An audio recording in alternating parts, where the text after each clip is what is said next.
दोस्तों, कहानियों का सिलसिला बदस्तूर यूं ही जारी रहेगा। दोस्तों, आज की कहानी है एक पति और पत्नी की, जिनका तलाक होने जा रहा है। वह दोनों अपने अपने परिवार के साथ कोर्ट रूम में जज साहब के सामने खड़े होते हैं। दरअसल उस लड़के का नाम राहुल और लड़की का नाम सीमा होता है। अब कोर्ट बैठने का समय होता है। एक किनारे का दरवाज़ा खुलता है और सभी लोग अपनी अपनी जगह पर खड़े होकर जज साहब का सम्मान करते हैं। अब जज साहब अपनी कुर्सी पर बैठ जाते हैं और सबको बैठने को कहते हैं। तभी किनारे से पेशकार साहब कहते हैं, ये रही फाइलें साहब। ऊपर से एक फाइल को उठाकर कुछ देखने की कोशिश करते हैं। दरअसल वह फाइल राहुल और सीमा की थी। आज राहुल और सीमा की तलाक का फैसला होना था। जज साहब राहुल की ओर देखते हुए कहते हैं, क्या तलाक देने के लिए सहमत हो? तो राहुल जज साहब को अपनी सहमति देते हुए कहता है, जी हाँ साहब, मैं तलाक देने को सहमत हूँ। तभी जज साहब सीमा की ओर देखकर कहते हैं, क्या तुम भी सहमत हो? तो सीमा ने कहा, साहब, मैं तलाक देने को तो सहमत हूँ, पर एक बार तलाक देने से पहले मेरी एक विनती है कि मैं एक रात अपने पति के साथ बिताना चाहती हूँ। सीमा की यह बात सुनकर वहाँ पर मौजूद उनका परिवार, उनके सगे संबंधी काफ़ी भला बुरा कहने लगते हैं। जज साहब भी कहते हैं, मैंने आप लोगों को कई महीने का समय दिया था कि अच्छे से सोच लो और अपना निर्णय ले लो। फिर यह कैसी बात है? मैंने आप लोगों को यह भी कहा था कि यदि आप लोग कोई भी डिसीज़न नहीं ले पाओगे तो मैं जो फैसला करूँगा वह मानना होगा। लेकिन जज साहब भी तो एक इंसान ही थे। तो उनके मन में एक ख्याल आया कि शायद इनको एक रात का मौका दिया जाए तो इनका हो सकता है कि तलाक देने का फैसला बदल जाए। यही सब सोचकर जज साहब आदेश देते हैं कि एक रात दोनों को एक साथ में रहने दिया जाए और उसके बाद यह भी कहते हैं कि कल सुबह 10 बजे तुम दोनों फिर से इसी कोर्ट में उपस्थित होगे। मैं कल जो भी फैसला दूंगा तुम दोनों को मानना होगा। तभी कोर्ट में मौजूद सीमा के घर वालों से भी जज साहब कहते हैं कि मैंने आप लोगों को बोला था कि सीमा को समझा बुझा कर लाना, लेकिन आप लोग नहीं समझा पाए। अब सीमा जो भी फैसला करेगी वह मानना होगा।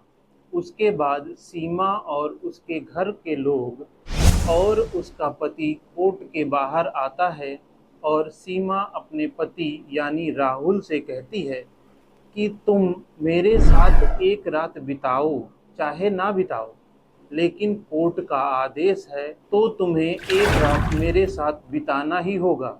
उसके बाद सीमा कहती है कि यह रात हम किसी घर में नहीं बल्कि होटल के एक कमरे में बिताना चाहते हैं। अब शाम होती है। दोनों पहले से तय जगह पर यानी कि होटल के कमरे में जाते हैं। राहुल पहले पहुंच जाता है। वह कमरे के अंदर जब घुसता है तब कमरे में सीमा नहीं होती है। उसके कुछ ही देर बाद सीमा सामान्य रूप से नहीं बल्कि दुल्हन के रूप में सज संवर कर उस कमरे में प्रवेश करती है। राहुल उसको देखता तो जरूर है पर उसको इग्नोर करता है, पर सीमा उसको अपनी ओर आकर्षित करने की कोशिश करती है, कुछ बोलना चाहती है, पर राहुल उसकी कोई भी बात को अनसुना करता रहता है। सीमा कहती है कि आज अभी मैं आपकी पत्नी हूँ, जो भी चाहो मेरे साथ कर सकते हो। सीमा कहती है कि तुम बहुत दुबले पतले हो गए हो, अपना ख्याल नहीं रखते, अब सब कुछ भूल जाओ, फिर से नई जिंदगी जीते हैं। तो यह बात सुनकर राहुल कहता है कि तुम मेरे साथ रहो या ना रहो, मुझे तो 4-5 महीने बाद इस दुनिया को छोड़कर चले ही जाना है। तो सीमा पूछती है, ऐसा क्या, अब हम तो साथ आ चुके हैं। तभी राहुल कहता है, मुझे ब्लड कैंसर है, मैं तो वैसे भी मर जाऊंगा। यह सुनकर सीमा एकदम सन्न रह जाती है। अब दोनों उस कमरे में एक ही बेडरूम पर लेटे लेटे एक दूसरे की शिकायत करते हुए नींद आ जाती है। अब सुबह के 6 बज जाते हैं। दोनों की नींद खुली तो सीमा कहती है कि यदि तुम चाहो तो मैं 1 घंटे का समय और दे सकती हूँ। पर राहुल कहता है, इसका कोई मतलब नहीं, हम अब 10 बजे कोर्ट में मिलेंगे, इसके बाद हमारे रास्ते अलग अलग हो जाएंगे। यह सब कहने के बाद दोनों अपने अपने घर को चले जाते हैं। उसके बाद सीमा और राहुल कोर्ट में 10 बजे अपने अपने परिवार के साथ आते हैं। अब वह दोनों जज साहब के सामने खड़े होते हैं। दोस्तों, जज साहब को लगता है कि दोनों लोग एक रात एक दूसरे के साथ बिता कर आए हैं, तो हो सकता है कि दोनों का मन बदल गया हो, ताकि तलाक का डिसीजन अब बदल जाए। अब जज साहब ने राहुल से पूछा, क्या अभी तलाक चाहते हो? तो राहुल ने कहा, हाँ जज साहब, मैं तलाक चाहता हूँ। तो जज साहब ने उसकी पत्नी सीमा से पूछा, क्या तुम भी तलाक चाहती हो? तो सीमा ने कहा, साहब, अब जब मेरा पति दुख की इस घड़ी में है तो मैं इसका साथ कैसे छोड़ सकती हूँ? सीमा जज साहब से कहती है, जज साहब, जब मैं नई नई शादी होकर आई थी तो मैं इनकी लंबी उम्र के लिए व्रत रखती थी, पर आज जब इनकी दुख की घड़ी आई है तो मैं इनका साथ कैसे छोड़ सकती हूँ? चाहे कुछ भी हो जाए, मैं इनको तलाक नहीं दूंगी, चाहे कुछ भी हो जाए। तो जज साहब ने कहा, ऐसा क्या बात है? तो सीमा कहती है, साहब, मेरे पति को ब्लड कैंसर है। तो यह बात सीमा के घर वाले भी सुनते हैं।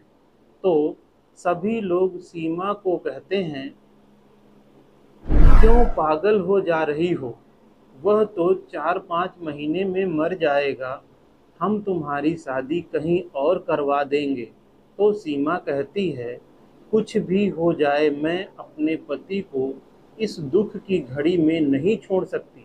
दोस्तों, यह सारी बातें राहुल कोर्ट रूम के अंदर खड़े होकर सुन रहा था। सुनते सुनते राहुल की आंखें भर आती हैं और वह कोर्ट की फर्श पर बैठकर जोर जोर से रोने लगता है। दोस्तों, राहुल अंदर से टूट चुका था। तभी सीमा राहुल के पास जाती है और राहुल को उठाती है और गले लगाती है, कहती है, अब रोने का वक्त नहीं है, मैं अब तुम्हारी देखभाल करूंगी। दोस्तों, यह सब जज साहब बड़ी बारीकी से देख रहे थे। दोस्तों, आज जो फैसला होता है, जिसकी उम्मीद लोगों ने नहीं की थी, दोस्तों, आज का फैसला तलाक का नहीं बल्कि दोनों के साथ रहने का हुआ था।